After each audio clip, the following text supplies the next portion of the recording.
बघता क्षणी खावीशी वाटणारी आणि तोंडात ठेवताच विरघळणारी अशी नारळाची बर्फी करायची का मंडळी?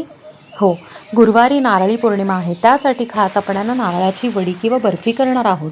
इथे आपण एक मोठा नारळ छानपैकी फोडून घेतलेला आहे आणि त्याचं खोबऱ्याचे काप केलेले आहेत. खोबरं छानपैकी मिक्सरमधनं बारीक वाटून घ्यायचं, म्हणजे आपलं मिश्रण एकजीव होतं. हा जो नारळाचा चव आहे तो मोजून घ्यायचा. इथे बरोबर 2 वाट्या झालेल्या आहेत. त्याच वाटीने एक तर पाऊण वाटी किंवा 1 वाटी गूळ घ्यायचा, हे प्रमाण ठेवायचं. त्यानंतर पूर्वतयारी म्हणून ज्या थाळीमध्ये तुम्ही वडी थापणार आहात त्याला तुपाने ग्रीस करून घ्यायचं. त्यानंतर एक कढई ठेवायची गॅसवर, 1 चमचा तूप घालायचा आणि त्या तुपावर हा जो नारळाचा चव आहे तो चांगला 2 ते 3 मिनटं खरपूस भाजायचा.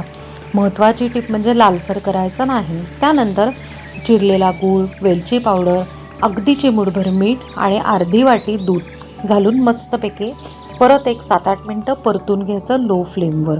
पण कंटिन्यू हलवायचं नाही तर खाली खोबरं जळतं, लागतं. त्यानंतर छानपैकी मिळून आलं की ज्या झाऱ्याने किंवा चमच्याने तुम्ही परतताय तो असा जसा व्हिडिओमध्ये दाखवला आहे तशा पद्धतीने उभा करून बघायचा.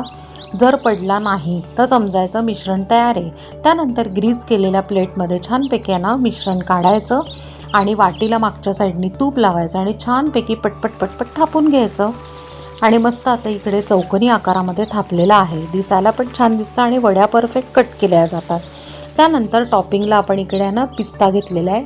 कॉन्ट्रास्ट कलर खूप छान दिसतो म्हणून तुम्ही कुठलंही ड्रायफ्रूट, सुकामेवा यूज केला तरी चालेल. आणि त्यानंतर गरम असतानाच या वड्या कापून घ्यायच्या. पूर्ण गार झाल्यावर या काढायच्या.